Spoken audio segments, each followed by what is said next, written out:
मैं बचपन से ही, बहुत से बच्चे होते हैं ना कि छोटे उम्र से बहुत सजने धजने का शौक होता है, तो मैं एग्जैक्टली वैसी थी। आप बहुत इंटरेस्टिंग सवाल कर रहे हैं जिनके बहुत सारे मतलब मेरे पास आंसर।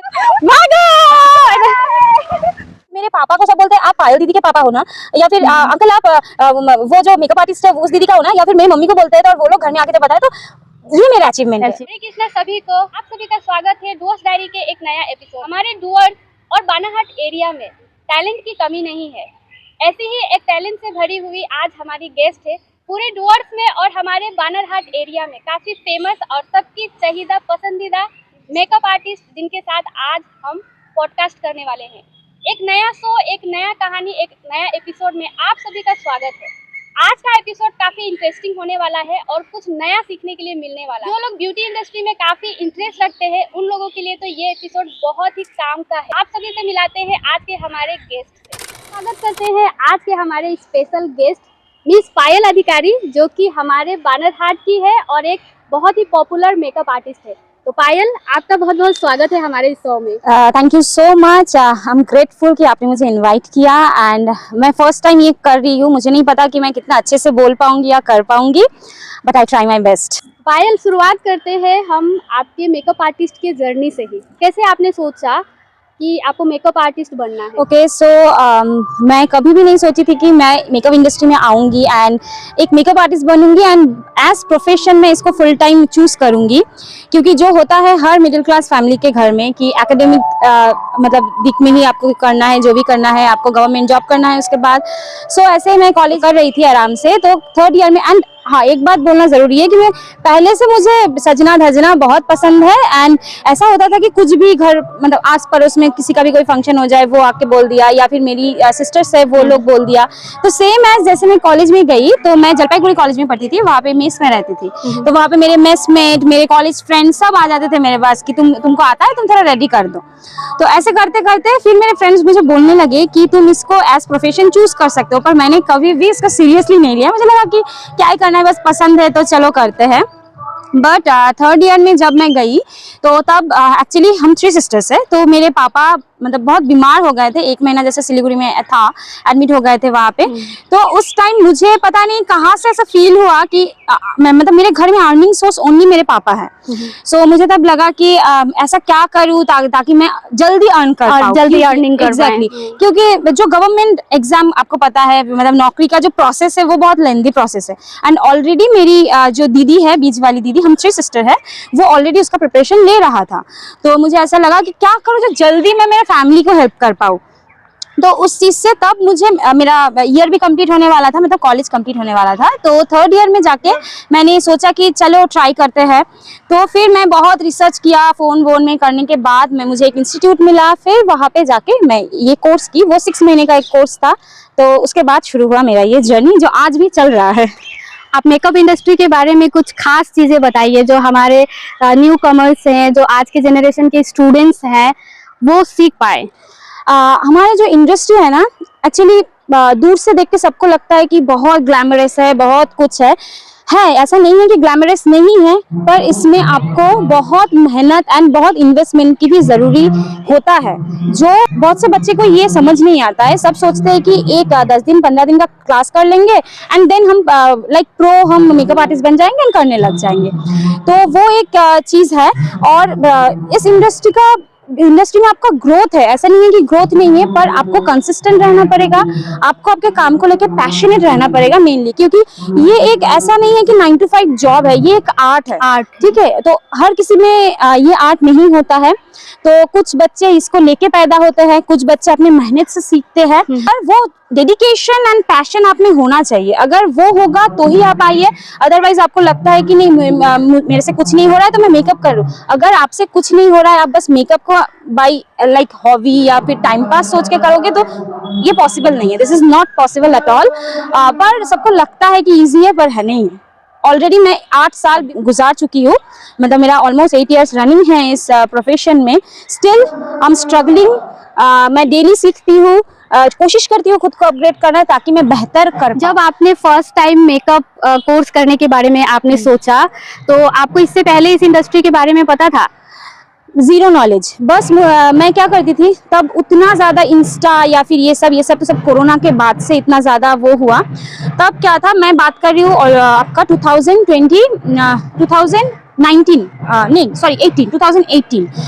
तो तब क्या था कि रैंडमली यूट्यूब वीडियोस हम लोग देखते थे, कि मैं उसमें देखती थी कि मेकअप ट्यूटोरियल्स कैसे देते हैं। डिफरेंट इंटरनेशनल मेकअप आर्टिस्ट होते थे जिनको मैं फॉलो करती थी। तो उनका मेकअप देख के ना मुझे लगता था कि मतलब कैसे करते हैं, मैं भी ट्राई करूँ। मैं रैंडमली इवन सस्ते प्रोडक्ट्स, जेन्युइनली मैं सस्ते लोकल प्रोडक्ट्स खरीद के मैं उनको ट्राई करती थी। मुझे पता नहीं था क्या है कॉन्टोर, क्या है हाईलाइट, पर मेरे कोर्स करने से पहले। हाँ, पर मेरे पास था वो सारी चीजें, मुझे पता नहीं था, पर मैं यूट्यूब से देख देख के कोशिश करती थी कि मैं करूँ। तो वही से एक इंटरेस्ट था। और मैं, जैसे कि मैंने बोला, मेरी मम्मी अभी भी मुझे बोलती है कि मैं बचपन से ही, बहुत से बच्चे होते हैं ना कि छोटे उम्र से बहुत सजने का शौक होता है, तो मैं एग्जैक्टली वैसी थी। मैं बहुत छोटे टाइम से ही मुझे मम्मी को बोलती थी कि मुझे ये लगा दो, वो लगा दो, मुझे ये लगाना है। तो कहने का मतलब आपको हाँ, मतलब सजने संवरने में काफी ज्यादा इंटरेस्ट था। मुझे जैसे खुद सजना मुझे इंटरेस्ट था, मुझे दूसरों को भी, मैं लिटरली मेरे मेसमेट को उनको पकड़ के बोलती थी, आओ ना आज तुम्हारे ऊपर ये ट्राई करेंगे। तो वो मुझे दूसरों पे भी करना बहुत अच्छा लगता था।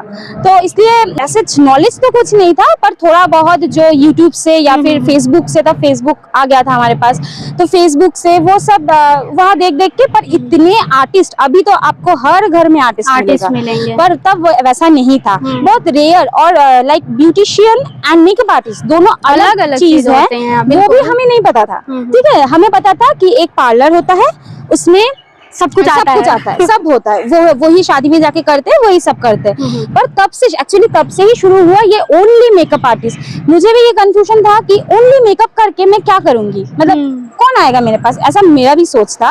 पर तब से ही एक्चुअली वो मेकअप आर्टिस्ट का टैग स्टार्ट हुआ। पायल जी, बानरहाट जैसी जगह में एज अ मेकअप आर्टिस्ट शुरुआत करना कैसा रहा? जैसे कॉलेज कंप्लीट हुआ, उसके बाद मैंने एक इंस्टीट्यूशन से 6 मंथ का एक कोर्स किया मेकअप आर्टिस्ट का। उसके बाद एक्चुअली मुझे ये था, मुझ में जीरो कॉन्फिडेंस था। मैं अभी भी मैं बोलती हूँ कि मुझे कैमरा फेस करने में डर लगता है। तब मुझे इवन 2 इंसान के सामने भी खड़ा कर दो ना, तो मैं बात नहीं कर सकती थी। ऐसा एक मतलब मेरी पर्सनैलिटी थी।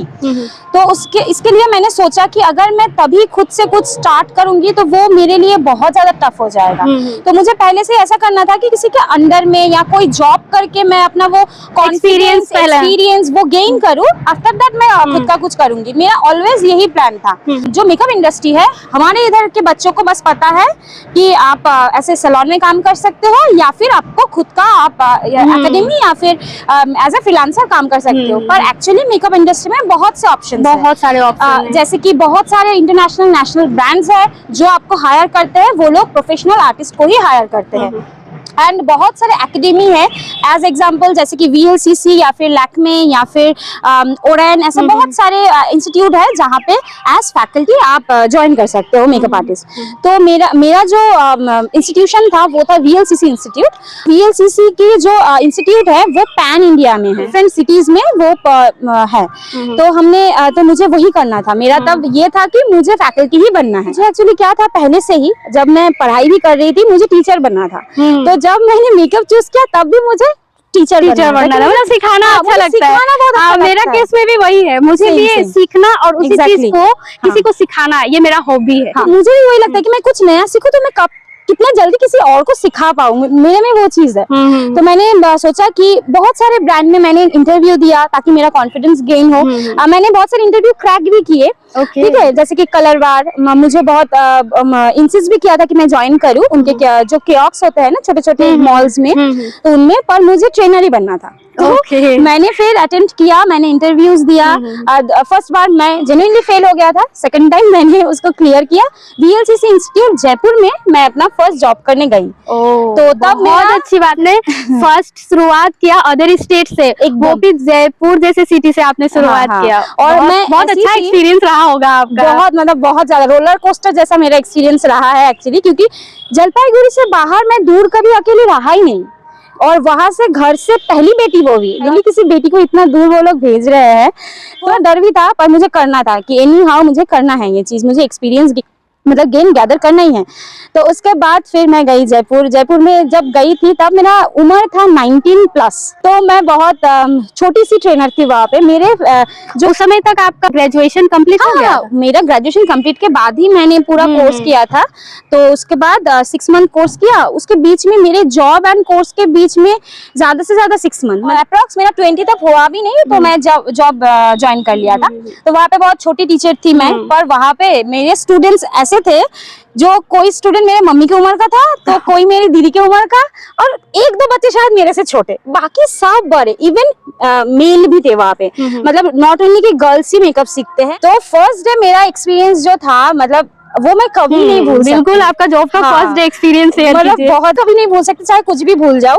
मतलब हम लोग ना लैब बोलते थे कि makeup lab, hair lab, skin lab. तो मेकअप लैब में मैं जैसे घुसी, पूरा ऑलमोस्ट 30-40 बच्चे उधर बैठे हैं, सब मुझे देख रहे हैं, एंड मैं तब और भी छोटी सी, मतलब उस उम्र में समझ कैसा सकती होता है हूँ। क्या? तो वैसा ही था कि मैं जाके ना कॉर्नर में ऐसे बैठ गई। मैं क्या बोलूं, मैं इंट्रोडक्शन भी नहीं दे पा रही हूँ खुद का, मैं क्या बोलूंगी क्या। तो वही लोग मुझसे पूछ रहे हैं कि मैम आप कहाँ से आए हो, क्या नहीं। मैं बस उनका आंसर दे रही हूँ और मैं उनको इग्नोर कर रही हूँ, फोन चला रही हूँ, ऐसा। मतलब वो दिन मेरा लाइफ चेंजिंग डे था। तो पायल जी, आपने बताया कि आपने जयपुर सिटी से अपना as a trainer journey start किया। आप वेस्ट बंगाल से हैं और आप बंगाली हैं। जयपुर में तो बंगला चलता है नहीं, तो आप कैसे मैनेज किए? और आप बंगाली मीडियम से भी है, क्योंकि वहाँ पर तो हिंदी और आई थिंक इंग्लिश ही चल रहा था होगा। सो ये बहुत अच्छा सवाल आपने किया है। एक्चुअली मेरे वहाँ पे जाके मेरे जो बॉस थे वो मुझे बहुत डांटते थे इस वजह से, क्योंकि मैं बंगाली हूँ। जैसे कि आप लोग बोलते हैं ना कि बंगाली का जन्म सिद्ध अधिकार होता है लड़का को लड़की बनाना है, लड़की को लड़का बनाना है। एंड मुझे तब, मैं अभी जो हिंदी बोल रही हूँ, मुझे उतना अच्छा भी हिंदी नहीं आता था, बिल्कुल भी नहीं। अभी तो आप बहुत अच्छा हिंदी बात कर रहे हो। तो ये मैंने वहीं से सीखा है। तो मैं बिल्कुल नहीं बोल पाती थी, उल्टा फुल्टा। इवन मेरे बच्चे भी मतलब मुझ पर हंसते थे, बच्चे इन स्टूडेंट, मेरा आदत है बच्चा बोलना। तो जब हम ट्रेनर बन जाते हैं ना, तो हम जितने भी छोटे रहे और हमारे स्टूडेंट जितने बड़े रहे, लेकिन हम उन्हें बच्चे ही बोलते हैं। ये मेरे साथ भी होता है। और ये भी मैंने अपने बॉस से ही सीखा है। वही बोलते थे चाहे आप जितने भी छोटे हो, पर आपके स्टूडेंट्स आपके बच्चे हैं ऑलवेज। तो वही से मेरा आदत आज तक नहीं छूटा है। तो मेरे बच्चे भी मतलब मेरे ऊपर हंसते थे कि मैम मैं लड़का हूँ, मैं मुझे ऐसे मत बोलिए, मैं लड़की हूँ मुझे ऐसे मत बोलिए। तो ये मुझे लैंग्वेज प्रॉब्लम होता था। बहुत था। मतलब हिंदी आप बोल पाते थे उस समय में? हाँ, मैं बोल पाती थी, क्योंकि हम लोग डुअर्स में रहते हैं। हम लोगों का प्लस पॉइंट यही है, हम डुअर्स में रहते हैं। हमें नेपाली समझ में आता है, आदिवासी समझ में आता है, हिंदी समझ में आता है, और बंगला तो हमारा लैंग्वेज तो हम सब समझ पाते थे, पर बोलना फिर भी हाँ, क्योंकि देखिए नहीं है। समझना और उस भाषा में आपको किसी को समझाना, ये दोनों चीज बहुत ही अलग है। अब जो भाषा आपको अच्छे से आ ही नहीं रही है और उसी भाषा में आपको पढ़ाना है, सिखाना है, तो बहुत बड़ा टास्क होता है, टफ हुआ होगा ना। हिंदी क्या था कि जैसे हिंदी फिल्म्स वगैरह देखती थी, तो उतना तो थोड़ा बहुत आता था, पर हाँ वैसा ही है कि स्टूडेंट्स कैसे रिएक्ट करते थे, उनको प्रॉब्लम होता था, उनको ज्यादातर समझ ही नहीं आता था। तो वो लोग जाके ना मतलब कंप्लेन भी करते थे कि हमें तो समझ नहीं आता है मैम का अच्छे से, क्योंकि मैं बहुत स्पीड में बात करती है, मेरी आदत है। इतना देर में आप लोग समझ ही गए होंगे। ऊपर से तब मैं टूटी फूटी हिंदी बोलती थी, तो तब बच्चे लोगों को प्रॉब्लम होता था, पर मैंने उस चीज को सीखा, क्योंकि मैं कंटिन्यू हिंदी में ही सबसे इंटरेक्ट करती थी, हिंदी में ही बात करती थी। तो ऐसे करते करते अभी जो भी बोल पा रही हूँ, तो वही से ये भी एक्सपीरियंस मेरा वही से आया। जब आपने जॉब ज्वाइन किया उससे पहले आपने बताया कि इंटरव्यू आपने दिया था, तो आप शेयर कर सकते हैं कि इंटरव्यू में किस तरह का क्वेश्चन वहाँ पर पूछा जाता है? एक्चुअली वहाँ पे जो फैकल्टी का मेरा इंटरव्यू था वो 3 स्टेज में होता था। मतलब ऑनलाइन पहले आपको क्लियर करना पड़ता था, उसके बाद हमारे जो पैन इंडिया के ट्रेनर थे वो हमारे इंटरव्यूज लेते थे फेस टू फेस, एंड उसके बाद प्रैक्टिकली हमें करके दिखाना होता था। तो आप 3 स्टेप्स क्रॉस करोगे तब जाके आप एक ट्रेनर बनोगे। और बाकी ब्रांड्स में आपको डायरेक्ट इंटरव्यूज देना पड़ता है, वहाँ पे सारी आपकी सैलरी वगैरह डिस्कस करते हैं, जो HR के साथ होता है। बाकी बस यही वो सारी इंटरव्यूज। कोई क्वेश्चन वगैरह जैसे मेकअप के रिलेटेड? हाँ एग्जैक्टली। या आपका प्रैक्टिकल भी देखते हैं क्या कि आप ट्रेनिंग कैसे दोगे, ऐसा वगैरह? हाँ एग्जैक्टली, जैसे कि मैंने बोला, जब मैं ट्रेनर के लिए मैंने दिया था, तब आपका प्रैक्टिकल, आपका इंटरव्यू एंड आपकी थियोरेटिकल नॉलेज, ये तीनों चीजें देखा जाता है। पर जब आप कोई ब्रांड्स के लिए दे रहे हो इंटरव्यू, तब ओनली आपका नॉलेज कि आपको प्रोडक्ट्स के नॉलेज कितना है, आपको कैसे प्रॉब्लम में आप पड़ोगे, तो कोई स्किन प्रॉब्लम है तो उसको आप कैसे सजेस्ट करोगे, ये सारी नॉलेज, मेन थियोरेटिकल नॉलेज आपका बहुत बहुत ज्यादा इंपॉर्टेंट रोल प्ले करता है यहाँ पे थ्योरी नॉलेज एकदम ही। जब आप ट्रेनर के लिए जाओगे। हाँ, एज ट्रेनर और कोई भी मेकअप आर्टिस्ट जॉब के लिए आपको थियोरेटिकल नॉलेज चाहिए होगा ही। लेकिन फील्ड में आप बताइए, थ्योरी ज्यादा चाहिए या प्रैक्टिकल नॉलेज चाहिए? अगर फील्ड की बात करूं, जैसे कि अब तो मैं एक फ्रीलांसर आर्टिस्ट हूँ, प्लस मैं अपना स्टूडियो रन करती हूँ, जो सबको आप लोगों को पता है। तो यहाँ पे मेरे लिए थ्योरी प्लस प्रैक्टिकल दोनों इंपॉर्टेंट है। प्रैक्टिकल इंपॉर्टेंट है जब आप क्लाइंट को हैंडल कर रहे हो, फ्रीलांस आर्टिस्ट हो आप, ठीक है। पर जब आप कोई ब्रांड में काम करते हो तब आपको नॉलेज बहुत है। And as a freelance artist, as a bridal makeup artist, अगर मैं अभी बात करूँ ब्राइडल मेकअप आर्टिस्ट की जो हर तरफ है, तो उनके लिए ये दोनों इंपॉर्टेंट है। पर हमारे इधर के बच्चों में एक चीज है, लैक ऑफ नॉलेज। सीखना नहीं चाहते हैं, कमाना सबको है एग्जैक्टली, बट सीखना नहीं चाहते हैं। ये आपने एकदम सही बात बोला है। सबका मोटिव ये है कि मुझे आके डायरेक्ट ब्रश पकड़ना है, हमें नॉलेज नहीं लेना है। और यही प्रॉब्लम है हमारे मेनली वेस्ट बंगाल में कि लैक ऑफ नॉलेज। थ्योरी को कोई इंपॉर्टेंस देता ही नहीं है, जहाँ थ्योरी को इंपॉर्टेंस देना चाहिए 50% चाहिए, 50 आपका हाथ का काम, आपका प्रैक्टिकल। मेकअप साइंस को भी समझना जरूरी है। एकदम एकदम एकदम। दोस्तों, आउटडोर शूट करना इतना भी आसान नहीं है। अभी हम लोग शूट आधा करके भागे, पता है क्यों? इतना बड़ा सांप मिल गया हमें। मैं सोची कि इतना मतलब इधर पेड़ वेड़ है ना, और इतना गर्मी भी है, तो निकलेगा इधर। हम लोग पूरा डर गए थे। मुझे तो सबसे ज्यादा डर है तब से ही लीच का। मैं भी बहुत ज्यादा लीच का बहुत डर लगता है मुझे भी।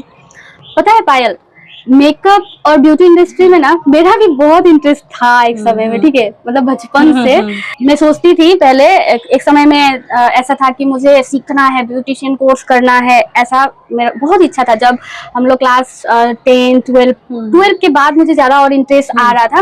और मेरा कैसा था, ब्यूटी में इतना मुझे पसंद आता था कि वो जो घरेलू नुस्खे होते ना, वो सब बहुत ज्यादा, ठीक है। उसके बाद मेकअप कर देना, किसी का भी मेकअप करना नॉर्मली, लेकिन सबको पसंद आता था ऐसे करके। पहले तो उतना इसके बारे में पता ही नहीं था ना, लेकिन कहीं पर अगर ब्राइड वगैरह मतलब सजाना गाँव में तो होता है ना, तो सुमन आ गई, तुम करा दो ऐसे टाइप से, तो काफी अच्छा लगता था। और एक समय ऐसा था, लॉकडाउन से पहले का बात है, जब 2013-14 का बात बता रही हूँ, कि मुझे बहुत ज्यादा मन कर रहा था कि मैं भी ब्यूटी इंडस्ट्री। और आपने जैसे बताया कि हम लोगों को पहले पता नहीं था कि दोनों अलग अलग चीज होता है। मुझे भी सेम मुझे भी पता नहीं था कि दोनों अलग अलग, मतलब ब्यूटिशियन कोर्स मतलब सारा कोर्स ऐसा ही लगता था।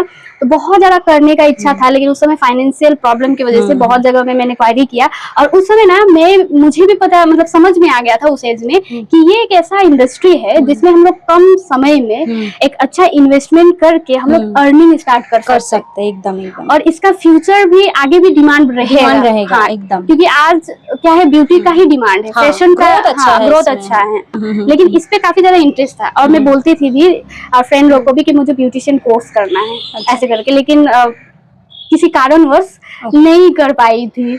उसके बाद धीरे धीरे फिर किया भी। तो कुछ इस तरह से तो काफी अच्छा लगता है ना इस इंडस्ट्री आज।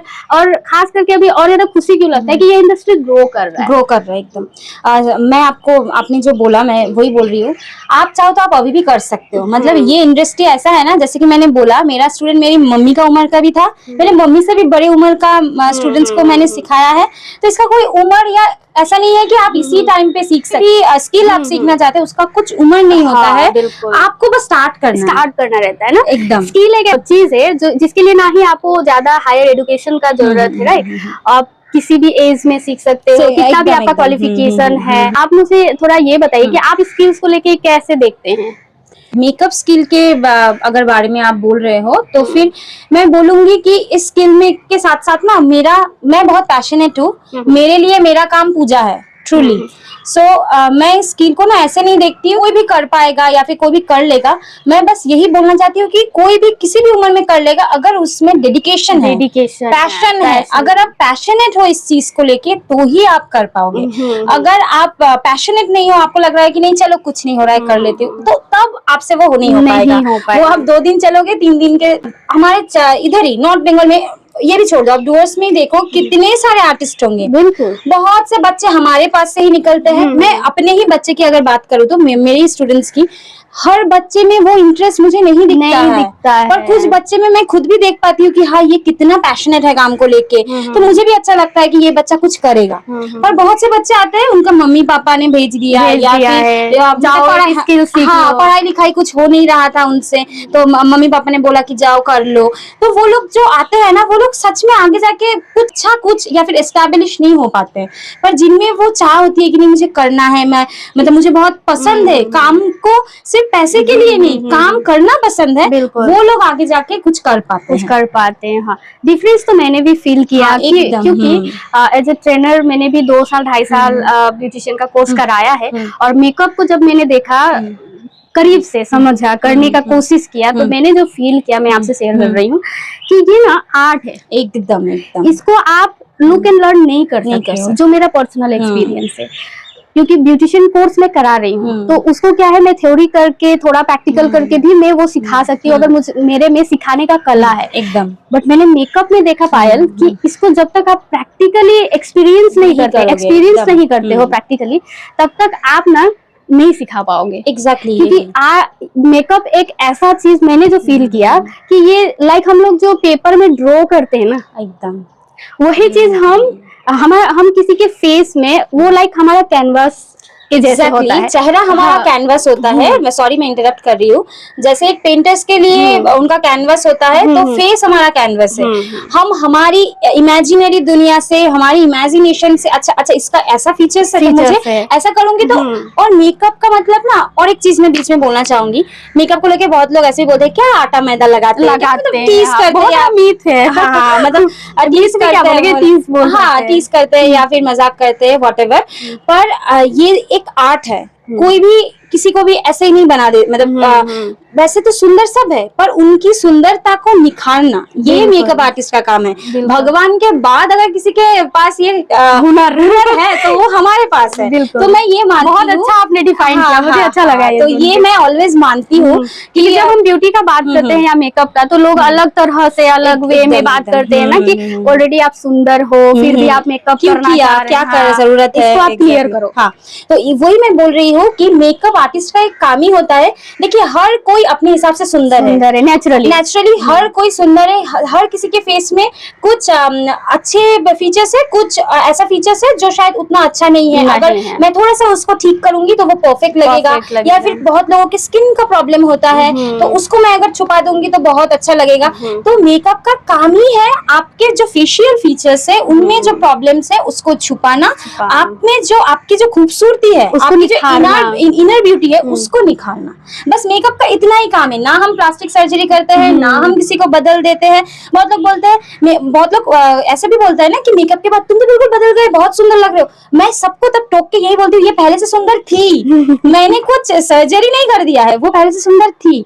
बस हमने क्या किया, उनकी जो फेशियल प्रॉब्लम या फिर स्किन प्रॉब्लम उसको छुपा दिया, इसीलिए वो सुंदर लग रही है। इसका मतलब वो सुंदर थी। हम लोग ना तो ऑपरेशन करते हैं ना तो सर्जरी करते हैं। तो इस पे लड़कियों को काफी मतलब कमेंट किया जाता है ना कि आटा मैदा पोंछ के सुंदर बन गई, लाइक इस तरह से। बट ये एक आर्ट है। मैं लिटरली मैं बोलूँ तो मैंने फील किया ये चीज जब लास्ट टाइम हमने मेकअप कोर्स कराया था आपके साथ में ही।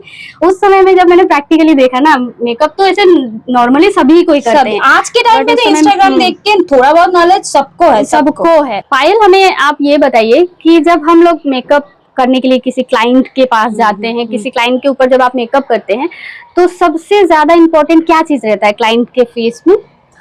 सबसे इम्पोर्टेंट पार्ट जो होता है, जैसे मैं करती हूँ, मैं क्लाइंट कंसल्टेशन करती हूँ पहले, ठीक है, उनका क्या स्किन है, क्या टाइप है, क्या प्रॉब्लम है, उनको कुछ एलर्जी है कि नहीं, ये सारी चीजें। एंड मेनली आपके इस पॉडकास्ट के थ्रू मैं मेरे हर एक क्लाइंट को एक चीज बताना चाहती हूँ, वो है बहुत लोगों को ये भी लगता है कि मेकअप करने से सब कुछ मैजिक की तरह ये हो जाएगा, पर वो नहीं होता है।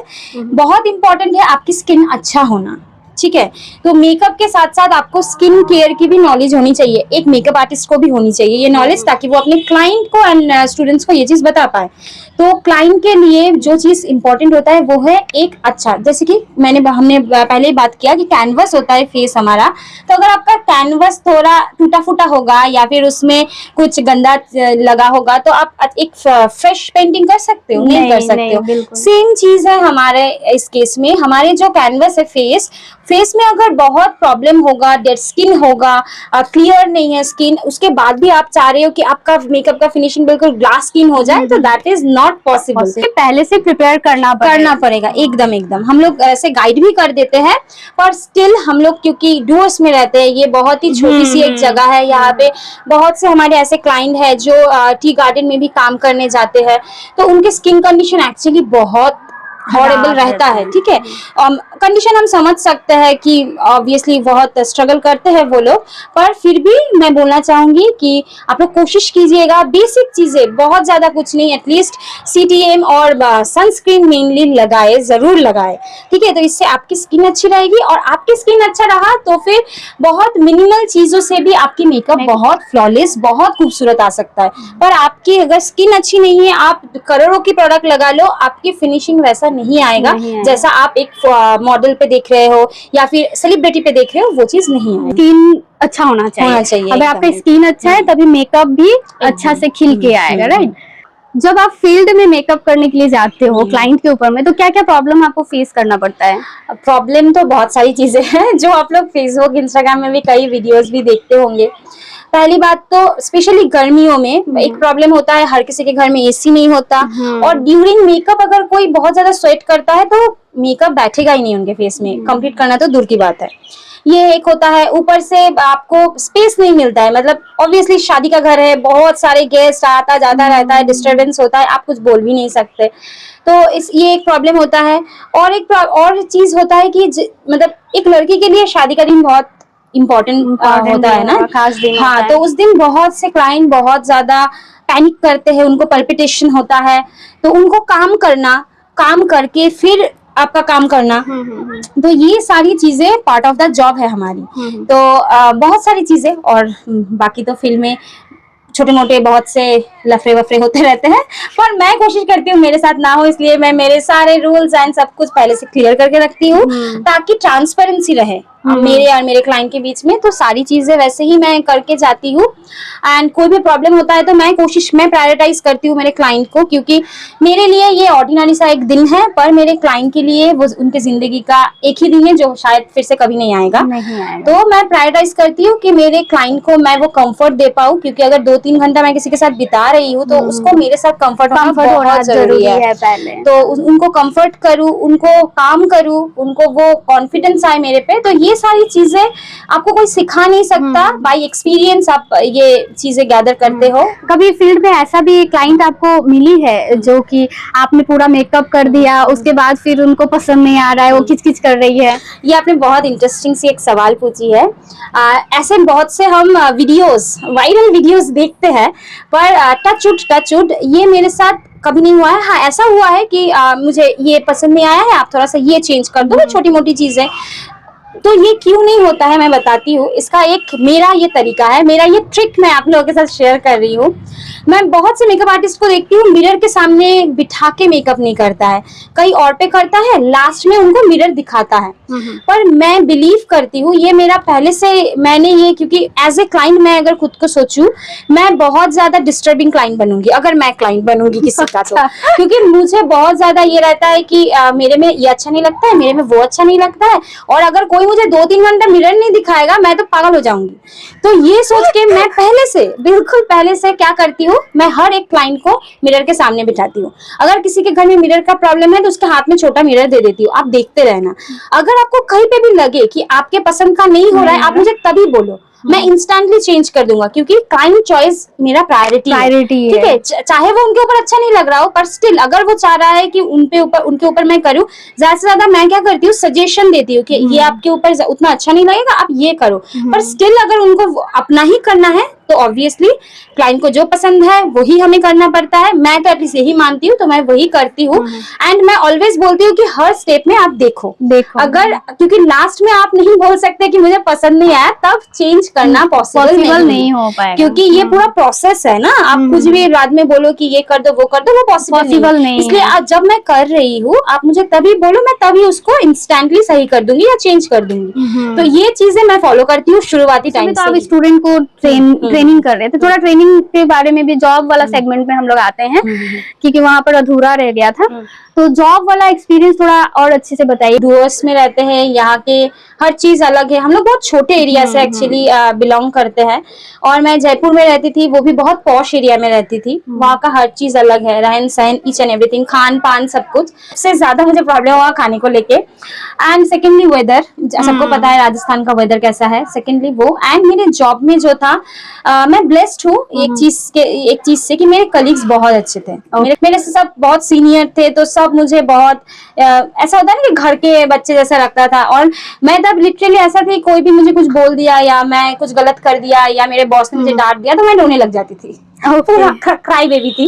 तो ऐसा था, तो सब कलीग्स मुझे इतना अच्छे से रखते थे। तो मेरा जो 2.5 साल का वो पीरियड था मेरा जॉब का, वो मेरा, अगर मैं वो उसको मतलब मैं कर पाई हूँ तो only because of my colleagues. Direct मतलब कोरोना की वजह से ही आपने जॉब क्विट किया या कुछ और भी रीजन? नहीं, एक्चुअली मेरा पहले से ही ना बात चल रहा था ट्रांसफर का। सिलीगुड़ी इंस्टीट्यूट में मेरा ट्रांसफर का बात चल रहा था। तो किसी रीजन से वो ट्रांसफर नहीं हो पाया, तो तब मेरा मतलब मेरे लिए बहुत टफ हो रहा था वहां पे कंटिन्यू करना। तो मैं पहले से भी सोचती थी कि मुझे खुद का एक बिजनेस स्टार्ट करना ही है। मैं पहले से, मुझे बस एक्सपीरियंस के लिए जॉब करना था। उसके बाद मैं सोच रखी थी कि मैं 2-3 साल जॉब करूंगी, आफ्टर दैट मैं खुद का कुछ बिजनेस स्टार्ट करूंगी। तो ये तो मेरा बैक ऑफ द माइंड था ही। पर जब कोरोना आ गया अचानक से, तो तब मेरा ट्रांसफर का भी बात चल रहा था, पर ट्रांसफर भी कैंसिल हो गया। तो मैं बहुत ज्यादा दुखी हो गई कि मैं घर नहीं जा पाऊंगी। पर जब कोरोना आया तो ऑब्वियसली सबको सबके घर आना पड़ा। जिस दिन लास्ट फ्लाइट बंद हुआ, मैं उस दिन घर आई। मतलब उस दिन भी मेरे लिए मतलब बहुत चैलेंजिंग रहा है। सबको पता है कोरोना का टाइम कैसा था। उसके बाद भी आके ऑलमोस्ट 6 मंथ मैंने वर्क फ्रॉम होम किया। मैंने ऑनलाइन क्लासेस दिया स्टूडेंट्स को, पर कुछ इशू चल रहा था कंपनी के बीच में भी, और बहुत सारी चीजें। और सबसे बड़ी बात, तब बहुत सी पैनिक हो रहा था ना लोग की, चारों तरफ ये हो रहा है, कैसे होगा नहीं होगा, कि मैं अब जॉब कंटिन्यू नहीं करूंगी। पर ये भी था कि इस सिचुएशन में लोगों के पास खाना नहीं है, मेरे पास मेकअप करने कौन आएगा, मैं जो बिजनेस स्टार्ट करूँ। पर स्टिल मेरे फैमिली एंड मेरे होने वाले हस्बैंड, मतलब उनका बहुत बड़ा रोल रहा है उस टाइम पे। लिटरली 1-2 महीना मैं डिप्रेशन बोल सकते हो, मैं चली गई थी। ऐसा कि मैं, क्योंकि काम में मेरे लिए सब कुछ है। मैं ये शायद मैं बता नहीं सकती कि कितना इंपॉर्टेंट है मेरे लिए, पर काम मेरे लिए सब कुछ है। और मैं कुछ महीने जब जॉब छोड़ दिया, उसके बाद जो कुछ महीना मैंने काम नहीं किया ना, लिटरली मुझे ऐसा लग रहा था कि मैं क्या करूं। तब मेरे फैमिली, मेरे होने वाले हस्बैंड, उन्होंने सबने मुझे समझाया कि ये टाइम है, ये गुजर जाएगा, तुम फिर से शुरू कर लोगे। तो उसके बाद फिर से मैंने 0 से स्टार्ट किया। तो मेरा स्टार्टिंग कोरोना से है, और ऐसे हालत से है कि जब लोगों के पास खाना नहीं था, पर मैंने तब बिजनेस शुरू किया कि मेरे पास कोई मेकअप करने आएगा। पता नहीं कहाँ से वो मैंने सोचा और स्टार्टिंग किया, पर वही कि फिर से मैंने 0 से स्टार्ट किया 2021। कोरोना जैसे समय में आपने बिजनेस स्टार्ट किया, तो आपने क्या क्या चैलेंजेस फेस किया? क्योंकि उस समय में तो किसी के पास पैसे भी नहीं थे। काफी इंटरेस्टिंग है, आप हम लोगों से, हमारे दर्शकों से शेयर कीजिए। जैसे कि मैंने बोला कि मुझे करना ही था बिजनेस, आज नहीं तो कल। तो मैं पहले तो एक रेंटेड रूम लिया था मेरे घर में ही, क्योंकि मैं ओनली मेकअप आर्टिस्ट हूँ। मेरा कोई सैलून मैं रन नहीं करती हूँ, बस एकेडमी एंड मेरा फ्रीलांसिंग। तो मैंने तो उसके लिए भी एक स्पेस चाहिए था। अगर मैं क्लास स्टार्ट करूंगी तो मुझे एक स्पेस चाहिए था। तो तब मैं एक रूम रेंट लिया था। आपने उस समय डायरेक्ट क्लास स्टार्ट किया? हाँ, फ्रीलांसिंग नहीं किया? फ्रीलांसिंग भी करती थी, प्लस क्योंकि जॉब ज्वाइन करने से पहले ही मैं फ्रीलांसिंग करके इधर से गई थी। तो ये भी एक बात है। लोगों को पता था कि उतना ज्यादा नहीं, लोगों को पता था कि मैं मेकअप आर्टिस्ट हूँ, मैं बाहर जॉब करती हूँ, पर यहाँ पे कुछ आने के बाद कर रही हूँ, उसके लिए मुझे बहुत टाइम लगा, अभी भी लग रहा है। तो ये चीज है। तो तब वो था कि मैंने एक रूम लिया, उसको जैसे तैसे किया। मेरे जितने भी सेविंग्स थे मेरे जॉब के, वो सब मैंने लगा दिया उसमें। तो फिर धीरे धीरे मेरे पास एक स्टूडेंट आए, उसके बाद मैं एक स्टूडेंट को ही सिखाया, उसके बाद 2 स्टूडेंट, ऐसे करके आए। मैं जहाँ पे सोची भी नहीं थी कि कोई मेरे पास आएगा, वहाँ पे मेरे लिए एक स्टूडेंट बहुत ज्यादा मायने रखते थे। मायने और सबसे ज्यादा मजे की बात है कि मुझे एक्चुअली काम करना था, मुझे एक्चुअली सिखाना था, मुझे वो लाइन पे मुझे वापस आना था। वो जो कोरोना का फेज, वो जो एक घर बैठ के ऑनलाइन क्लासेस देना, वो उनमें मजा नहीं आता था मुझे। तो मुझे ये था कि मुझे फील्ड में फिर उतरना है, मुझे काम करना है, वो ट्रैक पे, मेरा जिंदगी मुझे ट्रैक पे चाहिए। तो वो मेरा था मोटिव। तो वो जैसे भी मुझे आपने करना है। मार्केटिंग कैसे किया? एक्चुअली मैं आज तक भी मार्केटिंग के पीछे मैं 1 रुपए खर्चा नहीं की हूँ। मैं अपना मार्केटिंग खुद करती हूँ, मैं अपना टेम्पलेट खुद बनाती हूँ, प्रमोशंस खुद करती हूँ, सब कुछ मैं अकेला। मैं ओनली मेकअप आर्टिस्ट नहीं हूँ, मैं अपना खुद का फोटोग्राफर हूँ, अपना वीडियोग्राफर हूँ, अपना खुद का एडिटर हूँ एंड मार्केटिंग मैनेजर भी मैं खुद ही हूँ। तो मैं सब कुछ अकेला करती हूँ। तो मार्केटिंग आप सोशल मीडिया पे सोशल मीडिया ओनली, या कोई न्यूज वगैरह के जरिए? ना नथिंग। शुरुआती टाइम से मैं ऑलवेज, मेरा पूरा डिपेंडेंसी था मेरा इंस्टाग्राम एंड मेरा फेसबुक। आज जितना भी जो भी मैं कर पा रही हूँ पूरा ही मेरा वो फेसबुक। शुरुआत, जैसे जब आप शुरुआत किए थे उस समय में आपका तो बहुत ज्यादा फॉलोअर्स नहीं थे, या फिर आपने बहुत ज्यादा तो काम अपना पेज को आपने अच्छे से सजाया नहीं था होगा, फिर आपको कैसे करके मतलब रीच आना स्टार्ट हुआ, कैसे स्टूडेंट्स आने स्टार्ट हुए? ये बहुत ही इम्पोर्टेंट चीज आप पूछे हो बच्चे के लिए। मतलब जो लोग सोच रहे हैं आगे चल के करेंगे, या फिर जो लोग रिसेंट सीखे हैं पर घर में बैठे हुए हैं। देखिए, कोई भी क्लाइंट ना, या फिर कोई भी मेरे पास कोई भी स्टूडेंट आएगा, कहाँ से आएगा? जब उसको पता चलेगा तब आएगा ना। कोई भी क्लाइंट को जब पता चलेगा, आपका काम पसंद आएगा, तब वो आएगा। तो ये ना बहुत से बच्चे नहीं समझते हैं कि आपको आपका प्रोफाइल रेडी करना, आपका पोर्टफोलियो रेडी करना बहुत इंपॉर्टेंट है। तो मैं क्या करती थी, मैं मॉडल्स के ऊपर करना शुरू किया। उसमें भी मेरा खर्चा ज्यादा था। आप अभी सबको पता है मॉडल्स के चार्जेस, या फिर ड्रेस रेंट लेना, फिर कैमरे जो फोटोग्राफर्स होते हैं उनको बुलाना। तो ये सारी चीजें एक शूट में 3-4 हजार मिनिमम ऐसे खर्चे हो जाते हैं। आप उस समय करते थे? हाँ, उस समय से मैंने धीरे धीरे स्टार्ट किया। पहले अपने घर के आस पड़ोस को बुला के करना, मेरे पास जो भी है वैसे। पहले ही मैं 3-4 हजार एक शूट के लिए देना मेरे लिए पॉसिबल नहीं था।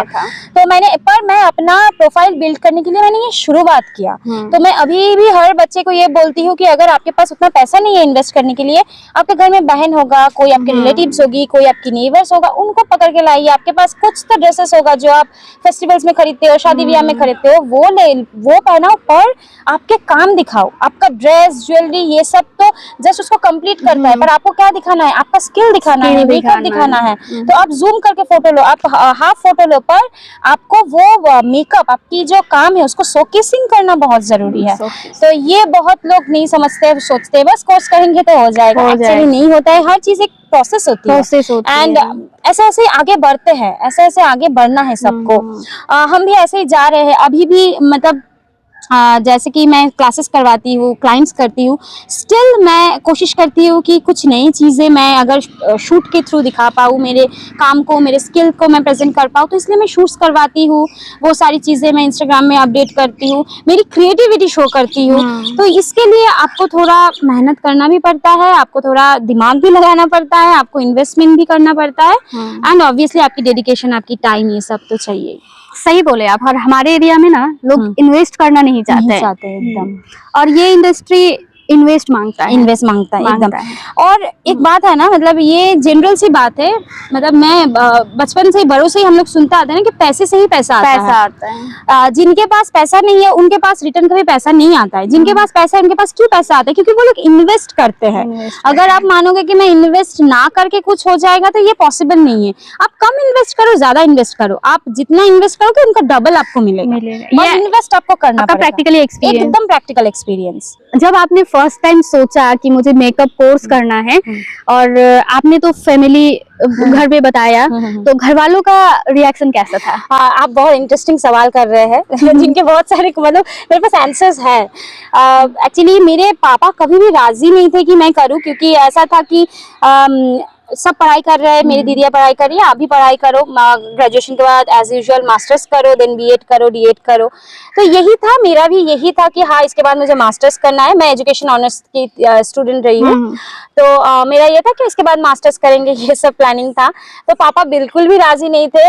फिर आपने उन्हें कैसे बनाया? हाँ, तो वही मैं बता रही हूँ। तो पापा बिल्कुल भी राजी नहीं थे कि क्यों ऐसा क्यों करना है, ये कोई हुआ, पढ़ाई लिखाई करके ऐसा करोगे, ये सब करोगे। मतलब इवन हमारे सोसाइटी में बहुत से लोग, हमारे मम्मी पापा की उम्र के जो लोग हैं, उनको लगता है ये कोई प्रोफेशन ही नहीं है। और बहुत से लोग तो इसको बहुत छोटा करके भी सोचते हैं कि कैसा है, क्या सर्विस देते हैं, ऐसा वाला चीज है।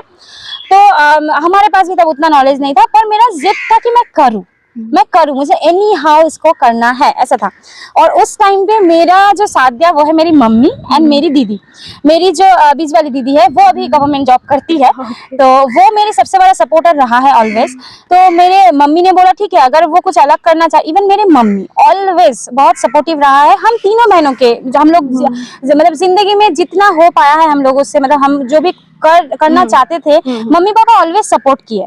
पर पापा को ये था कि आप पढ़ाई लिखाई छोड़ के ये क्यों करोगे, ये मतलब क्योंकि उनको नॉलेज नहीं था, इस इंडस्ट्री के बारे में पता ही नहीं था क्या करोगे, और अभी के समय के अकॉर्डिंग पहले कुछ और ही था। अभी तो बहुत से मम्मी पापा को नॉलेज है कि अच्छा ये होता है। इवन ये 5 साल पहले 6 साल पहले कुछ और ही लोग और ही कुछ था। तो तब मेरे मम्मी ने पापा ने मतलब पापा को समझाया, मम्मी एंड दीदी ने, कि वो करना चाह रही है करने दो, देखो अगर ठीक है अगर कर पाएगी तो, वरना बाद में तो पढ़ाई लिखाई का ऑप्शन है ही। और फिर मैंने गुस्से से 1-2 दिन खाना भी छोड़ दिया था, रोना धोना भी चालू कर चाहिए तो जिद करना पड़ता है। तो मैं ऐसा था कि खाना नहीं खा रही थी और रोना धोना चालू, मुझे करना है तो करना ही है। और ऊपर से मैं जिस इंस्टीट्यूट में सीखने गई थी वहां पे भी मुझे काउंसलिंग बहुत बढ़िया से कर दिया था। तो मुझे करना है तो करना ही है, ऐसा था। तो फाइनली पापा माने एंड किए। एंड अगर अभी के बाद अगर आप पूछो तो मेरे पूरे फैमिली मुझे बहुत सपोर्ट करते हैं, बहुत ज्यादा। इवन जब मैं क्लास करना चालू किया, मैं daily Siliguri up and down करती थी। सुबह तब 5 बजे का जो पैसेंजर था उसमें मैं जाती थी, सुबह 5 बजे का वो पैसेंजर ट्रेन में जाती थी। और जब रिटर्न करने का टाइम होता था, जो इंटरसिटी था जो 5 या 6 बजे का, उसमें मैं आती थी। तो पापा ही लेने जाते थे, ऐसे करते थे। तो धीरे धीरे जब पापा को पता चला, स्पेशली जब मेरा जॉब लगा, मैं चली गई, तो पापा को पता चला अच्छा इसमें भी ये सारी चीजें होती है, इसमें भी लोग अर्न करते हैं, मतलब ये भी एक रेस्पेक्टफुल जॉब है। तो ये तब मेरे पापा को पता चला। तब जब मेरे पापा को भी अभी जैसे पहले क्या था कि मेरे पापा को बहुत से लोग यहाँ पे जानते हैं बानारहाट में, तो सब बोलते थे कि आप उनके बेटी हो। तो अभी जब मेरे पापा को सब बोलते हैं आप पायल दीदी के पापा हो ना, या फिर अंकल आप वो जो मेकअप आर्टिस्ट है उस दीदी का हो ना, या फिर मेरी मम्मी को बोलते हैं, तो और वो लोग घर में आके जब बताए, तो ये मेरा अचीवमेंट है। मैं अभी भी मैं बार बार बोल रही हूँ, मैं सक्सेसफुल नहीं हूँ अभी भी, मेरा उतना फॉलोअर्स भी नहीं है, क्योंकि फॉलोअर्स के थ्रू ही आजकल लोगों को जज किया जाता है कि वो कितना सक्सेस है। पर ये मेरे लिए मेरा अचीवमेंट है कि क्योंकि मेरे मम्मी पापा खुश है जो मैं कर रही हूँ उससे। आप खुश हो? बहुत ज्यादा। ये तो मैं तो आपको मतलब पहले भी बताया कि ये मेरे लिए सब कुछ है। मैं तो ये सोचती हूँ जब मैं ये नहीं कर पाऊंगी, क्योंकि देखो हमारा ना एक उम्र के मतलब एक टाइम पीरियड ही हमारा ये जॉब है, ये भी इसका एक मतलब क्या बोलूं माइनस पॉइंट है। मैं सोचती हूँ उसके बाद मैं क्या करूंगी, जब मैं काम नहीं करूंगी तो उसके बाद मैं क्या करूंगी। कुछ तो करूंगी, सोचूंगी कुछ तो करूंगी, पर मैं इससे जुड़ा जरूर रहूंगी, क्योंकि पता नहीं कब ये मेरे लिए सब कुछ हो गया है। फैमिली, लोग बोलते हैं ना फैमिली है ये मेरे लिए, ये सब कुछ है, वो सब कुछ है, पर मेरे लिए मेरा काम मेरा सब कुछ है, मेरा पूजा है, मेरा भगवान है, सब है, सब कुछ। मतलब आप जी रहे हो इसे, मैं जी रही हूँ इसमें। फाइल काम करना और उस काम को जीना दोनों, ये दोनों अलग चीज होता है। आपने तो हमें बताया पायल कि आपके फैमिली के रिएक्शन कैसे थे, आपको सपोर्ट कैसे शुरुआत हुआ ना, आपने कैसे मेकअप आर्टिस्ट का जर्नी स्टार्ट किया। आप मुझे अभी ये बताओ कि आपका फैमिली ने तो आपको 100% सपोर्ट किया, आप आगे भी बढ़ गए, लेकिन जब आपने शुरुआत किया उस समय में आपके आसपास के लोगों का रिएक्शन कैसा था, उनका प्रतिक्रिया कैसा था? सबसे क्योंकि एज अ मेकअप आर्टिस्ट हमारे सोसाइटी में निकलना, काम करना, और वो भी उस समय में एकदम। अभी के टाइम पे सबको पता है, सब सपोर्ट भी करते हैं, अगर खुश होते हैं कि अच्छा ये मेकअप आर्टिस्ट बन रही है ऐसा। पर तब के टाइम में ऐसा था, सबको एजुकेशन इज वेरी इम्पोर्टेंट, बहुत इम्पोर्टेंट है। पर कोई अगर कुछ दूसरा कुछ चीजों को लेके कुछ करना चाहता है तो उसको वैल्यू नहीं देते कि क्या ही कर रहे हो, ऐसा वाला सीन था। पर जैसे कि मैंने बताया कि और एक लड़की के लिए ना उसके घर वाले की सपोर्ट 10 on 10 होना चाहिए। बाकी तो रैंडम लोग आपको पुल डाउन करने के लिए है ही। तो सेम एज जब मैंने स्टार्टिंग किया था तो बहुत से मेरे कुछ स्कूल टीचर्स भी ऐसे थे कि पढ़ाई कर रहे थे तुम, तो फिर ऐसा क्यों, क्योंकि टीचर्स के साथ मेरे काफ़ी अच्छे रिश्ता रहा है एंड मैं बहुत बुरी स्टूडेंट भी नहीं थी एकेडमिक में। तो वो था कि सबको लगता था कि ये भी अपनी दीदी की तरह वही करेंगे, तो सबको वो डिसअपॉइंटमेंट था। और पापा को भी कई लोग ऐसे बोलते थे कि क्यों क्या करा रही क्या हो? करा ये रही तो सुनने को है? मिला ही होगा। और मेरे पापा को भी प्रॉब्लम उसी से था, क्योंकि मेरे पापा को उतना समझ नहीं है, बाहर से कोई कुछ बोल रहा है तो पापा आके बोलते थे कि ऐसे बोल रहे हैं, तुम क्या कर रहे हो, ऐसा।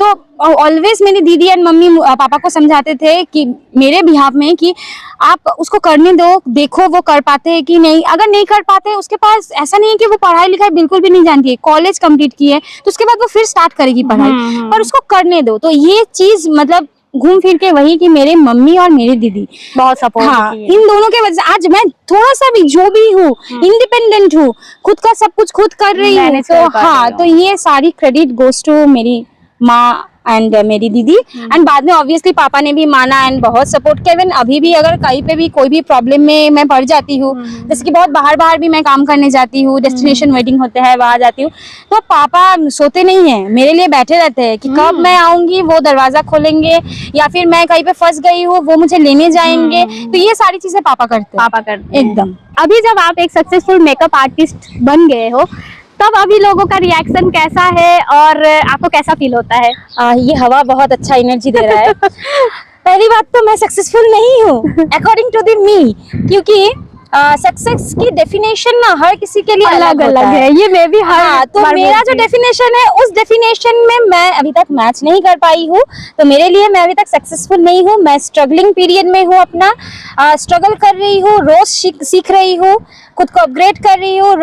कहीं से भी मैं सीख पाऊँ थोड़ा सा, ये कोशिश करती हूँ कि मैं बस सीखते जाऊँ, सीखने की कोई एंड नहीं होता है। और जब मैं सक्सेसफुल हो जाऊंगी तब शायद अगर मैं फिर से कोई पॉडकास्ट में गई तो तब मैं बताऊंगी मैं सक्सेसफुल होके मुझे कैसा लग रहा है। पर हाँ, अभी मैं इंडिपेंडेंट हो गई हूँ, ये आप बोल सकते हो। तो मजा आता है, खुद का हर चीज खुद करती हूँ कि किसी भी छोटी भी चीज के लिए मुझे किसी के पास जाना नहीं पड़ता है। रादर मैं मेरे मन से किसी को भी कुछ गिफ्ट कर सकती हूँ, मैं मेरे फैमिली के लिए कुछ कर सकती हूँ। तो ये कहीं ना कहीं एक सुकून देता है। यही मेरे लिए अभी लोगों मेरा का achievement प्रतिक्रिया है। कैसा है? अच्छा है। पायल, आजकल हर कोई ग्लोइंग स्किन चाहता है कि ब्राइडल या डेली स्किन केयर के लिए आपकी तरफ से टॉप 3 टिप्स ऑडियंस को बताइए। मेन इंपॉर्टेंट है मेकअप के लिए भी, आपको मेकअप नहीं पसंद, आपको स्किन को हेल्दी रखना है, उसके लिए मोस्ट इम्पॉर्टेंट है डेली आप घर में रहो, बाहर जाओ, सनस्क्रीन यूज करो। एंड डेली आपका नाइट केयर रूटीन आपका मतलब ये डेली करना है। आप दिन में एक तो करना ही है जो CTM है हम लोगों का, मॉइस्चराइजर, टोनिंग, क्लींजिंग। एंड रात को स्पेशली वो करना ही करना है, क्योंकि रात का टाइम क्या होता है, हीलिंग पीरियड होता है हमारे स्किन का। सो रात का जो स्किन केयर है वो करना बहुत। बजट में रहकर एक अच्छी बेसिक मेकअप किट कैसे बनाई जा सकती है? कौन सी 3-4 चीजें हर लड़की के पास होना चाहिए? मतलब सेल्फ मेकअप के लिए? makeup अच्छा, के सेल्फ मेकअप के लिए आप अगर फाउंडेशन नहीं लगाना चाहते हो तो कोई भी बीबी क्रीम या सीसी क्रीम यूज करो। बहुत से अच्छे बीबी क्रीम हम भी हमारे मार्केट में है। और अगर ब्रांड पूछो तो फिटमी का है, हाउस ऑफ मेकअप का है, और सनस्क्रीन में अभी बहुत सारे टिंटेड सनस्क्रीन आते हैं, वो यूज करो। एक कॉम्पैक्ट जरूर होना चाहिए। एंड आई मेकअप के लिए कोई भी एक अच्छा सा काजल, लाइनर, मस्कारा, नॉर्मली जो आपको लोग सबको पता है, and lipstick, and most importantly blusher, क्योंकि मुझे पर्सनली ब्लशर बहुत पसंद है। अब तो मुझे भी बहुत पसंद हो गया है।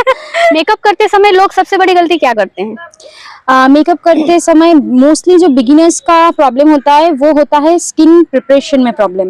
क्योंकि जब आपका बेस ही खराब हो जाएगा तो आगे का मेकअप आप जितना भी अच्छा करो वो कुछ नहीं हो सकता। तो मेनली प्रॉब्लम होता है स्किन केयर में। एंड क्लाइंट की जो स्किन है उसमें प्रॉब्लम आती है कि बहुत से बच्चे एनालाइज नहीं कर पाते हैं कि कौन से स्किन में कैसा एग्जैक्टली कौन सा टाइप है, क्या प्रॉब्लम है, क्या प्रोडक्ट अप्लाई करूं, तो वो मेजर इशू होता है। इतने सारे बातचीत हम लोगों ने किए, थोड़ा सा करियर के बारे में भी, इस इंडस्ट्री के करियर के बारे में भी थोड़ा सा बातचीत करेंगे। और हमारे डूअर्स, ये बेसिकली हम लोग बानरहाट से बिलोंग करते हैं, तो बानरहाट या फिर आसपास के इलाकों में जो लड़कियां मेकअप आर्टिस्ट बनना चाहती हैं, वे अपने काम को कहाँ और कैसे शुरू करें? जैसे कि मैं अपना एक्सपीरियंस बताते बताते बहुत सारे ऑप्शन मैं पहले भी बताई कि सबको लगता है कि बस फ्रीलांसिंग ही एक मेकअप आर्टिस्ट का ऑप्शन है, पर ऐसा नहीं है। आप कोई भी सैलून में as a makeup artist, only as a makeup artist appoint हो सकते हो। बड़े बड़े सैलून्स है जो ओनली प्रोफेशनल मेकअप आर्टिस्ट को ही हायर करते हैं फॉर मेकअप, एंड बहुत अच्छा चार्जेस देता है। मिनिमम 20K से स्टार्टिंग हो जाती है उनकी, पर ऑब्वियसली उसके लिए आपको थोड़ा सिटी एरिया में जाना पड़ेगा, हमारे इधर नहीं। एंड सेकेंडली फ्रीलांसिंग का तो ऑप्शन आप सबको पता है। एंड थर्डली डिफरेंट ब्रांड्स, ये जो जितने भी मेकअप ब्रांड्स है, लाइक हमारे अगर छोटे छोटे ब्रांड से ही मैं स्टार्ट करती हूँ, कलरवा, शुगर, या फिर इससे अगर बड़ा बड़ा जाओ शेफोरा वेफोरा, तो ये सारे जो डिफरेंट ब्रांड्स है वो उनको ना सेल्स गर्ल चाहिए होता है, पर उसके लिए भी उनको मेकअप आर्टिस्ट चाहिए होता है, प्रोफेशनल मेकअप आर्टिस्ट। वो लोग रैंडम किसी लड़की को चूज नहीं करता है, वो लोग प्रोफेशनल मेकअप आर्टिस्ट को ही चूज करते हैं, क्योंकि आप जब एक मतलब कस्टमर को प्रोडक्ट बेचोगे, आपको उसको सजेस्ट करने के लिए आपके पास नॉलेज होना चाहिए। इस वजह से ये एक बहुत अच्छा ऑप्शन है। और एक ऑप्शन जो अभी मोस्टली बच्चे करते हैं वो है मेकअप इन्फ्लुएंसर। बहुत अच्छा एक फील्ड है वो, एंड जो कि आप सेल्फ मेकअप सीख के भी कर सकते हो प्रोफेशनली। मतलब आप मेकअप सीख के देन खुद के ऊपर ही आपको सारा कुछ दिखाना है, लोगों को टिप्स देना है, पीआर प्रोडक्ट ये चीजें होती है। तो कई ऑप्शन आपके पास अभी अवेलेबल है एज मेकअप आर्टिस्ट अभी। अगर पर उसके लिए आपको थोड़ा सा ब्रॉडर वे में सोचना पड़ेगा, ये चीज है। अगर आप सोचोगे कि नहीं मुझे यहीं पे रहना रह के यही करना है, तो ऑब्वियसली आप हमारे लोकल में भी अभी बहुत से सैलून है। अगर मैं बानाहाट की बात करूँ, बानाहाट में भी अभी काफी सैलून्स हो गए हैं, तो वहाँ पे भी आपको जॉब मिल जाएगा। एंड आपके पास तो ऑप्शन है ही, अपना खुद का बिजनेस स्टार्ट करो। क्या आप ब्रांड के साथ में कोलैब वगैरह करते हैं, आप पीआर करते हैं? मैं ऑफिशियली तो मैं मेकअप इन्फ्लुएंसर खुद को वैसे नहीं प्रेजेंट करती, क्योंकि मैं एक एज ए खुद को trainer, educator and freelancer artist बोल सकते हो। मेरा जो मेजर जो काम है मेरा, पर फिर भी मुझे कुछ एक दो ब्रांड से पीआर पैकेज मैं रिसीव की हूँ। जैसे कि इनसाइड कॉस्मेटिक्स का मेरे पास 2-3 बार आया है, स्किन केयर का मेरे पास कुछ पीआर पैकेजेस आया है, अगर आप रिव्यू पहले देखोगे तो। पर मजे की बात है कि मैं अभी नहीं लेती हूँ, एक्सेप्ट नहीं करती हूँ, क्योंकि उनका वीडियो में बहुत टैंट्रम्स होते हैं। अगर किसी को 5 मिनट में रेडी होना है, तो ऐसे क्या करें जिससे हम प्रेजेंटेबल लगे 5 जैसे मिनट? कि 5 मिनट में तो मैं ही रेडी होती हूँ। मैं दूसरों को मेकअप करने के लिए बोलो, मैं घंटों भर खड़े होकर कर दूंगी, पर मुझे खुद के ऊपर करने में मुझे बहुत आलसी आती है फिलहाल तो, क्योंकि सबको करते करते वो हो गया है। तो मैं बस कुछ नहीं, इवन मैं अभी भी कोई फाउंडेशन लगा के नहीं रखी हूँ, तो मैं टिंट यूज करती हूँ। बस ऐसे क्रीम की तरह पोत लिया एंड जल्दी से मेरा ब्लशर लगा लिया एंड थोड़ा mascara and eyebrow, that's all. And lipstick obviously सब लगाते हैं, मेरा डन हो गया। मैं ऐसे ही मोस्टली घूमने जाती हूँ या कहीं पे भी मुझे मतलब क्लास में भी मुझे प्रेजेंटेबल होना है, तो मैं बस ये करती हूँ। मेरा ये डेली रूटीन मेकअप है। हमने मिस पायल से बहुत सारे बातचीत की, बहुत मजा आया है ना पायल? बहुत आपको कैसा लगा हमारे शो में आके? बहुत अच्छा लगा। एंड फर्स्ट टाइम मेरा कुछ ऐसा इंटरेक्शन है। मेरे बारे में बहुत कम लोग शायद जानते होंगे, मेरे जर्नी के बारे में स्पेशली, क्योंकि मैं उतना ज्यादा मेरे वीडियोस में भी नहीं बोलती, ऑलवेज मेरे काम को ही प्रेजेंट करती हूँ। पर पहली बार शायद लोग थोड़ा मुझे और थोड़ा जानेंगे, तो मुझे भी अच्छा लगा। एंड मैं अपना एक्सपीरियंस जो ऐसे रैंडमली मैं कोई पूछ लेता था तो मैं बताती थी, आज मैं कैमरे के सामने बताई, तो इससे कुछ और लोग जानेंगे, तो ऑब्वियसली मुझे अच्छा लग रहा है। हमारे चैनल के लिए, डूअर्स डायरी के लिए कुछ क्या कहना चाहेंगे आप? ओके, सो डूअर्स डायरी जो है वो उन्होंने बहुत अच्छा एक शो प्रेजेंट किया है, जो डूअर्स के लोगों के बात सबके पास पहुंच रहा है। बहुत से रिसोर्सेस हमारे पास अभी तक नहीं है, हमारे यहाँ के बच्चों के पास नहीं है, तो लोग हमारे बारे में जानेंगे कि हम लोग इधर रह के भी हम लोग क्या कर रहे हैं। जैसे कि इनके प्रीवियस पॉडकास्ट भी मैं देखी हूँ, तो काफी क्रिएटर्स एंड कुछ बच्चों को मतलब जो लोग काम कर रहे हैं, इंडिपेंडेंट बन रहे हैं छोटी छोटी उम्र में, तो ये सारी चीजें जो ये प्रेजेंट कर रहे हैं और इतना अच्छे तरीके से प्रेजेंट कर रहे हैं। आई होप कि आप सबको भी मजा आ रहा होगा ये जानने में। एंड मुझे तो ऑब्वियसली यहाँ आके अभी मजा आ रहा है। किसी के पास अगर ऐसा स्टोरी हो तो आई गेस आप लोग वो भी एक्सेप्ट करोगे, अगर सामने से कोई। जी बिल्कुल, हम तो चाहते हैं, क्योंकि सारे लोगों का इन्फॉर्मेशन तो मेरे पास नहीं है ना, लेकिन ऐसे अगर लोग मुझे बताएंगे, किसी के जरिए अगर जान पाओ, या लोग खुद से भी, मैं तो चाहती हूँ खुद से आके मुझे अप्रोच करे कि मेरा ये स्टोरी है। नॉट ओनली स्किल या फिर कोई कुछ बड़ा कर रहा है तभी हम उसका कवर करेंगे, अपना लाइफ का भी कोई जर्नी है, होता है ना, कोई पार्ट हम शेयर करना चाहते हैं, तो वो सारे स्टोरी को भी मैं कवर करना चाहूंगी। और ये भी है है कि कोई भी ऐसा चीज जो आपका सुन के शायद एक इंसान भी इंस्पायर हो जाए या मोटिवेट हो जाए, वो काफी होता काफी है। होता ऐसा नहीं है। है कि आपका जर्नी से आपको हजारों को इंस्पायर करना पड़ेगा या मोटिवेशन देना पड़ेगा। अगर उससे एक भी हो जाए ना तो वो बहुत होता है। तो ऑब्वियसली आप लोग जुड़िए इसके साथ एंड हमारी छोटी सी जगह की कहानी पूरे इंडिया में फैला दीजिए। होपफुली एक दिन पहुंच जाएगा। सभी जगह में सभी स्टेट के लोग डुअर्स को जानेंगे। डुअर्स डायरी के माध्यम से एकदम। बहुत सारी बातचीत की और पायल जी ने बहुत अच्छे से अपने जर्नी को एक्सप्लेन किया है, अपने बारे में बताया। आप सभी पूरा वीडियो देखेंगे तो बहुत सारे कुछ सीख पाएंगे, ब्यूटी इंडस्ट्री से लेकर के सारी चीज़ों को। कोई अगर अपने लाइफ में आगे बढ़ना चाहता है तो कितना प्रॉब्लम्स आती है और किन किन प्रॉब्लम्स को फेस करके मेकअप इंडस्ट्री में हम आगे बढ़ सकते हैं, ये सारी चीज़ें भी इस वीडियो के माध्यम से आप लोग जान पाएंगे। पायल जी, हम लोग एक जोन रखे हैं हमारी डुअर्स डायरी में, तो इसे मैंने नाम दिया है doors diary rapid zone, rapid fire zone. तो अभी हम उस तरफ आगे बढ़ रहे हैं। यहाँ पर कुछ क्वेश्चन में आपको, बहुत ज्यादा नहीं है, 4-5 क्वेश्चन मैं आपसे पूछूंगी जिसको आपको जल्दी बिना सोचे जवाब देना है। ओके, ये काफी इंटरेस्टिंग पार्ट है, मुझे भी बहुत अच्छा लगता है और इस पार्ट का मैं भी बेसब्री से इंतजार। ऐसा कौन सा प्रोडक्ट है जिसके बिना आप नहीं रह सकती? Lipstick, mascara, concealer, blusher? Obviously blusher मेरा बहुत फेवरेट पसंद है। मुझे बहुत पसंद है। ऐसा कोई मीथ है हेवी मेकअप और VS light no makeup look के ऊपर? हाँ, मिथ ये है कि लोगों को लगता है कि न्यूड मेकअप में कम प्रोडक्ट लगता है, मतलब मिनिमल मेकअप में कम प्रोडक्ट लगता है और ग्लैमरस मेकअप में ज्यादा प्रोडक्ट लगता है। नहीं, हर मेकअप में सेम प्रोडक्ट लगता है, वो टेक्निक अलग होता है। सही बात। एक ऐसा मेकअप ट्रेंड जो आपको बिल्कुल पसंद नहीं है?